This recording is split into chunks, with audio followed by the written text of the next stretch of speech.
Hello, this is Shubham Patil from Cosmos of science. ये video में indefinite integration को start करते हैं। इंडिफिनिट इंटीग्रेशन में बहुत से प्रॉब्लम्स पूछे जाते हैं। मोस्टली हर साल 3-4 क्वेश्चंस यहाँ से आते हैं।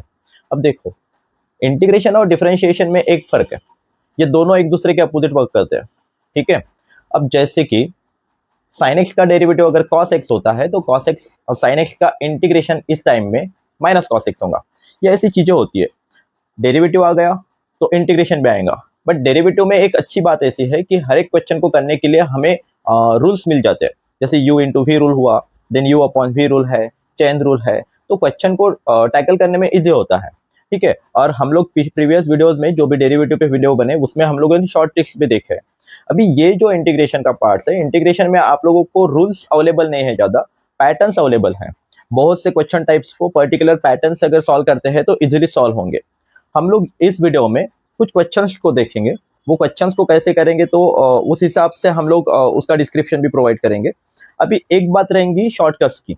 शॉर्टकट ट्रिक्स जो रहेंगे, ये complete shortcut tricks next video में कवर होंगे। बट इस वीडियो में जितने भी क्वेश्चंस हमने कवर किए हैं, ये मोस्ट इंपॉर्टेंट क्वेश्चंस रहेंगे, जहाँ पे कुछ तो भी नई चीज़ें बाहर आएंगी, है ना, जो हुई नहीं है। तो बेटर रहेगा कि ये क्वेश्चंस सॉल्व होने के बाद में हम लोग कुछ ट्रिक्स के तरफ मूव होंगे, ठीक है। जैसे डिफरेंशिएशंस में बहुत से ट्रिक्स थे, हम लोगों ने सारे कवर किए। वैसे ही इंटीग्रेशन में भी बहुत से ट्रिक्स है। अब डेफिनेट इंटीग्रेशन, इनडेफिनेट इंटीग्रेशन मिलके पूरा चैप्टर बनता है, जिसके 5-6-7 क्वेश्चंस आएंगे। बट इनडेफिनेट इंटीग्रेशन जो हमारा पार्ट है, पहला आज का वीडियो का टॉपिक रहेगा, इस पे 3-4 क्वेश्चंस हर एग्जाम में सेट होते हैं। हर शिप में इसका एक क्वेश्चन होता है। नेक्स्ट हम लोग प्रीवियस ईयर आए हुए क्वेश्चंस को भी सॉल्व करेंगे। तो आज के लिए हम लोग कुछ क्वेश्चंस को देखते हैं जो मोस्ट इंपॉर्टेंट रहेंगे एग्जाम पॉइंट ऑफ व्यू से या फिर नॉलेज पॉइंट ऑफ व्यू से। तो उसको स्टार्ट करते हैं। देखो, एक क्वेश्चन मिलेगा आपको स्क्रीन पे, उसको सॉल्व करते हैं, ठीक है। देखो, जो क्वेश्चन दिख रहा है वो कैसे दिया है, तो हमें इंटीग्रेट करना है x cube plus 3x square plus 3x plus 1 divided by x plus 1 to the power 5। अभी ये करने के लिए हमारे पास में देखो ऑप्शन क्या रहता है कि मोस्ट ऑफ द टाइम हम लोग ऑब्जर्व करेंगे। इंटीग्रेशन को थोड़ा अच्छे से ऑब्जर्व करने के बाद में सॉल्यूशन इजीली आ जाता है। अभी हमारे पास में अगर नहीं क्या यहाँ पे ऊपर देखा जाए न्यूमरेटर में, तो x cube plus 3x square plus 3x plus 1, तो ये 3 जैसी टर्म्स दिख रही है। हम लोग इजीली आइडिया लगा सकते हैं कि अगर मैं x plus 1 to the power 3 करता हूँ, मतलब x प्लस 1 पावर में क्यूब अगर लिखता हूँ, तो यहाँ पे इसको एक्सपांड करने के बाद में क्या होगा, तो यहाँ पे x cube plus 3x square into 1 बराबर है प्लस 3x इंटू 1 का क्यूब बनेगा और प्लस 1 का क्यूब, मतलब ये टर्म बनने वाली है। तो हम लोग यहाँ पे क्या डेफिनेटली यहाँ पे क्या लिख सकते हैं, तो यहाँ पे लिखेंगे integration of x plus 1 to the power क्या आएगा 3 अपॉन में x प्लस 1 पावर में 5 और यहाँ पे dx हुआ। इसको अगर सॉल्व करते हैं तो इंटीग्रेशन ऑफ 1 अपॉन क्या आएगा, तो x plus 1 to the power 2, मतलब स्क्वायर हुआ ये कैलकुलेशन। अब यहाँ पे x प्लस 1 पावर में -2। अभी तो यहाँ पे रूल लगेगा हमारे पास में। अब देखो, एंट्रेंस के लिए प्रिपेयर कर रहे हो तो बेसिक तुम लोगों का अच्छा है। तुम लोगों को पता है कि x rest to the power n का इंटीग्रेशन क्या होगा, तो x rest to the power n plus 1 upon क्या होगा, तो n प्लस 1, ऊपर ज्यादा प्लस नीचे ज्यादा प्लस क्या होता है c। यहाँ पे भी वही होगा, तो x rest to the power -2 plus 1, मतलब x rest to the power x plus 1 raised to the power -2 plus 1, मतलब क्या होगा, तो -1 अपॉन में आएगा -1 प्लस क्या हुआ c। तो फाइनल आंसर क्या मिलेगा, तो फाइनल आंसर हमारे पास में रहेगा, देखो हमारे पास में फाइनल आंसर रहेगा -1 upon x plus 1 to the power -1 plus c। ये हमारा ऑप्शन रहेगा, ठीक है। इस हिसाब से नहीं क्या ऑब्जर्व करना पड़ेगा। ये एक सिंपल प्रॉब्लम था। हम लोग कुछ नया, अभी देखो नेक्स्ट जो प्रॉब्लम रहेगा वो नेक्स्ट प्रॉब्लम आपके लिए थोड़ा नया रहेगा, क्योंकि कुछ नॉलेजेबल चीजें हैं उसमें जो हमारे सिलेबस में भी नहीं है बट पूछे जाते हैं। तो हम लोगों को प्रिपेयर रहना पड़ेगा उस केस में, ठीक है। नेक्स्ट क्वेश्चन को देखो, आपको बोर्ड पे क्वेश्चन दिखेगा। देखो क्या दिया है, i equals to integration of 1 plus 2x plus 3x square plus 4x cube plus ये सो ऑन, ठीक है। अभी यहाँ पे हमें इसका इंटीग्रेशन अगर करना है तो हमारे पास में एक इंफॉर्मेशन चाहिए। क्या इंफॉर्मेशन चाहिए, तो एक ज्योमेट्रिक सीरीज होती है। ज्योमेट्रिक सीरीज क्या है, तो ये है 1/1 माइनस एक्स। ये अगर टर्म है तो इसको हम लोग एक्सपांड करते हैं तो हमें मिलता है 1 plus x square plus x cube plus x to the power 4 and so on. अब ये जो सीरीज है, ये सीरीज को अगर डिफरेंशिएट किया जाए ऑन बोथ साइड, तो डिफरेंशिएट करने के बाद में हमें जो रिजल्ट मिलता है वो मिलता है 1/1 minus X square equals to 1 plus 2x plus, result जो मिलेगा 1 plus 2x plus, then after that यहाँ पे 3x square plus 4x cube plus so on. ये हमें रिजल्ट मिलता है। अब ये जो रिजल्ट मिला, ये रिजल्ट को अगर देखते हैं तो ये रिजल्ट और ये जो दिया हुआ प्रॉब्लम है 1 plus 2x plus 2x cube 3x square plus 4x cube, ये सेम है। तो इसके जगह पे हम लोग ये वाली वैल्यू सब्स्टिट्यूट कर लेंगे तो 1/1 minus x to the power 2। तो यहाँ पे ये आई बनेगा, I equals to integration of 1/1 plus 1 minus x power में 2 और dx। अभी हमें इससे सॉल्व करना है। अब इसे सॉल्व करने के लिए बेस्ट वे रहेगा कि यहाँ पे 1 माइनस एक्स के जगह पे u सब्स्टिट्यूट कर लो। तो पुट करेंगे 1 minus x equals to u. अब ये सब्स्टिट्यूट करने के बाद में हमें डिफरेंशिएशन करना होता है तो माइनस dx की वैल्यू हो गया du। तो यहाँ पे dx का सब्स्टिट्यूशन रहेगा माइनस du। अगर इसको सॉल्व भी करते हैं तो देखो i इक्वल टू टर्म बनी है इंटीग्रेशन ऑफ 1/1 माइनस एक्स की जगह पे हम लोग u पुट करेंगे, यहाँ पे स्क्वायर हुआ और देन उसके बाद में माइनस du। इसको सॉल्व करने के लिए हम लोग माइनस को सामने लेके आते हैं, integration of u to the power -2 du कर सकते हैं। ये डिनोमिनेटर में था, न्यूमरेटर में लेके गए तो पावर उसका नेगेटिव हुआ। अभी इंटीग्रेट करेंगे तो minus sign as it is, u square का इंटीग्रेशन क्या होगा तो ऊपर ज्यादा नीचे ज्यादा, ऐसे टर्म के हिसाब से अगर सोचते हैं तो u to the power -2 plus 1 मतलब -1 अपॉन में -1 आएगा प्लस c। अभी यहाँ पे देखो माइनस माइनस प्लस, तो u to the power -1 plus c answer होगा। अब u की वैल्यू वहां पे रिसब्स्टिट्यूट कर दो तो यहाँ पे क्या था, तो u की वैल्यू थी 1 माइनस एक्स, तो यहाँ पे आंसर बन के निकलेगा u की वैल्यू क्या है 1 माइनस एक्स, तो 1 minus x to the power -1 plus c, ये आपका आंसर रहेगा। ठीक है, इस हिसाब से कुछ क्वेश्चंस दिए हैं जिसमें कुछ फॉर्मूलाज या फिर कुछ तो भी हमारे पास में जो है नॉलेज वो यूज करना पड़ेगा।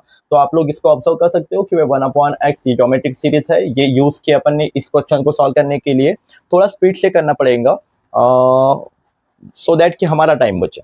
ठीक है, अभी नेक्स्ट क्वेश्चन को देखो। नेक्स्ट क्वेश्चन में भी ऐसी कुछ तो भी एक क्वेश्चन टाइप आता है जो मोस्टली कहीं पे नहीं होता है, तो हम लोग उसके बारे में नोटिस नहीं कर पाते हैं। तो ऐसे क्वेश्चंस को इस टॉपिक में लेंगे। देन जो नेक्स्ट टॉपिक आएगा, मतलब नेक्स्ट जो वीडियो आएगा, पार्ट आएगा, उसमें हम लोग सिर्फ ट्रिक पॉइंट ऑफ व्यू से क्वेश्चंस को सॉल्व करेंगे। देखिए नेक्स्ट क्वेश्चन को। ठीक, नेक्स्ट प्रॉब्लम आपको दिख रहा है, क्या दिया है, तो i equals to integration of 1 plus x plus x square upon 2 factorial plus x cube upon 3 factorial plus so on. अभी ये इंटीग्रेट करना है। ठीक है, अब ये इंटीग्रेट करने के लिए आप लोगों को एक नॉलेज मतलब एक इंफॉर्मेशन ध्यान में रखना। ये जो है ये मैक्लॉरियल सीरीज है, क्या होती है, e raise to the power x equals to summation over infinity n equals to 0 और यहाँ पे x raise to the power n upon n factorial. ये पर्टिकुलर सीरीज है, ये इसको अगर एक्सपांड करते हैं तो हमें यही मिलता है। ठीक है, यहाँ पे 1 फैक्टोरियल भी लिख सकते थे। अभी इसको एक्सपांड करने के बाद में हमें क्या मिलता है, तो ये वैल्यू एक्सपांड किए तो हमें 1 plus x square by 2 factorial plus x cube by 3 factorial मिलता है। तो ये है मैक्लॉरियन सीरीज जिसे हम लोग यूज करेंगे यहाँ पे। तो i इक्वल्स टू डायरेक्टली, देखो ऐसे प्रॉब्लम्स नहीं कि अगर पेपर में आते हैं, मतलब एग्जाम में आते हैं, तो मोस्ट ऑफ द स्टूडेंट्स क्या करते हैं, जस्ट बिकॉज ऑफ नॉलेज नहीं है, इंफॉर्मेशन नहीं है, तो हम लोग इसे छोड़ देते हैं, स्किप कर देते हैं। तो 4 में से एक ऑप्शन को टिक करके हम लोग आगे बढ़ते हैं। नहीं, ऐसा नहीं है। कुछ इंफॉर्मेशन है जो मोस्ट इंपॉर्टेंट रहेंगी जिसे ध्यान में रखना है। बाकी तो हम लोग ट्रेडिशनल वे से ही क्वेश्चन को अटेम्प्ट करेंगे, उनके पैटर्न पॉइंट ऑफ व्यू से क्वेश्चन को अटेम्प्ट करेंगे। बट कुछ क्वेश्चन है जिनका पैटर्न नहीं है, जिनके लिए कुछ तो भी बेसिक इंफॉर्मेशन लगेंगी, जो इंफॉर्मेशन हम लोग यूज करके उनको सॉल्व करेंगे। तो यहाँ पे ये डायरेक्टली क्वेश्चन क्या बनेगा, e raise to the power x dx। अब integration of e raise to the power x dx क्या मिलता है, तो e raise to the power x plus c, ये आपका ऑप्शन हुआ। ठीक है, तो ये इंफॉर्मेशन आपको, जो बेसिक इंफॉर्मेशन है वो आपको ध्यान में रखना पड़ेगा। ठीक है, नेक्स्ट क्वेश्चन को देखते हैं। नेक्स्ट क्वेश्चन देख रहे हैं अपन, देखो क्या दिया है, I equal to integration of 5 x to the power 6 plus 1 upon में एक्स स्क्वायर प्लस 1 dx। कैसे सॉल्व करेंगे, तो यहाँ पे नहीं क्या, नॉर्मली देखो ऑब्जर्व करने के बाद में पता चलेगा, ये 5 एज इट इज रखो, x rest to the power 6 जो है मतलब x टू द पावर 6, इसको हम लोग x स्क्वायर पावर में 3 लिख सकते हैं, प्लस 1 का भी क्यूब लिख सकते हैं, अपॉन में एक्स स्क्वायर प्लस 1 dx। तो कुछ ऑब्जर्व करने के बाद में सॉल्यूशन निकलेगा। 5 यहाँ पे a cube plus b cube का फॉर्मूला लगेगा। a cube plus b cube का फॉर्मूला क्या है, तो a प्लस b मतलब यहाँ पे एक्स स्क्वायर प्लस 1 आएगा, और दूसरे ब्रैकेट में होता है a स्क्वायर मतलब एक्स स्क्वायर का square x to the power 4 आएगा, प्लस a इंटू बी तो एक्स स्क्वायर इंटू 1 तो यहाँ पे एक्स स्क्वायर बचेगा, और प्लस 1 का पावर 2 मतलब 1 ही आएगा, डिवाइडेड बाय क्या होगा, तो divided by x square plus 1। अभी यहाँ पे x square plus 1 x square plus 1 को अगर कैंसिल करते हैं तो 5 integration of x to the power 4 plus x square plus 1, इसको जस्ट इंटीग्रेट करना है। अभी क्या होगा, तो 5 ये इंटीग्रेशन होगा x to the power 5 upon 5 plus x cube upon 3 plus 1 का इंटीग्रेशन होगा x, और यहाँ पे बचेगा c। ये अगर मैं 5 मल्टीप्लाई करता हूँ तो फाइनल आंसर आता है x to the power 5 plus 5/3 x cube plus 5x plus c, ये आपको आंसर मिल जाएगा। ठीक है, इस हिसाब से हम लोगों को कैलकुलेट करना पड़ेगा। तो कभी कभी सोचना पड़ेगा कि भाई कुछ तो भी हिडन फॉर्मूलाज रहेंगे, इंटीग्रेशन है, रूल्स रहेंगे, और कुछ तो भी हिडन फॉर्मूलाज रहेंगे जिसको हम लोगों को फाइंड आउट करके टैकल करना पड़ेगा। ठीक है, नेक्स्ट प्रॉब्लम को देखते हैं। नेक्स्ट क्वेश्चन देखो, ये भी मोस्ट कंफ्यूजिंग होता है। I इक्वल टू क्या दिया है, integration of 2 to the power x, 3 to the power x plus 1 और 4 to the power x plus 2 dx। Integrate करना है। देखो ऐसे क्वेश्चन जो होते हैं वो ऐसे क्वेश्चंस को लेकर सॉल्व करने के लिए मोस्टली बच्चे छोड़ देते हैं क्योंकि वो कॉम्प्लेक्स दिख रहा है। बट देखो थोड़ा अगर सोचते हैं 2 to the power x into मैं 3 को 3 to the power x into 3 लिख सकता हूँ, है ना, और यहाँ पे into 4 to the power x, और यहाँ पे मैं टू द पावर 4 का स्क्वायर लिख सकता हूँ, है ना। ये इंडाइसेस के रूल के हिसाब से हुआ।